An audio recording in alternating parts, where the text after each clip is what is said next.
হুর মানে কি? যে সমস্ত নারীকে আল্লাহ তাআলা জান্নাতে সৃষ্টি করেছেন তাদেরকে বলা হয় হুর। জান্নাতের রমণীদের আল্লাহ তাআলা জান্নাতি পুরুষদের জন্য উপহার হিসেবে রেখেছেন।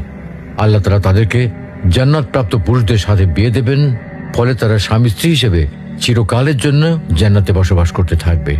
মহান আল্লাহ বলেন, كذلك وزوجناهم بحور عين। আর আমি তাদেরকে বড় চোখ বিশিষ্ট হুরদের সাথে বিয়ে দেব। জান্নাতের হুর হবে চিরকুমারী ও সমবয়সের প্রেম সোহাগিনী। জান্নাতে একজন হুর যদি দুনিয়ায় একবার দৃষ্টি দিত, তাহলে আকাশ ও জমিনের মধ্যবর্তী স্থান সুবাসে ভরে যেত। পূর্ব পশ্চিম প্রান্তকে তথা সমগ্র পৃথিবীটাকে সুসজ্জিত করে দিত।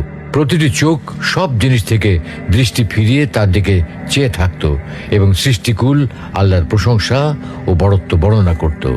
জান্নাতি পুরুষেরা যখনই তাদের দিকে তাকাবে, আনন্দে মন ভরে যাবে। যখন কথা বলবে, ছন্দময় মিষ্টি কথা দ্বারা হৃদয় ভরে দেবে। জান্নাতের রুম সমূহে যখন তারা ঘোরাফেরা করবে, তখন তাদের আলোতে রুমগুলো আলোময় হয়ে যাবে।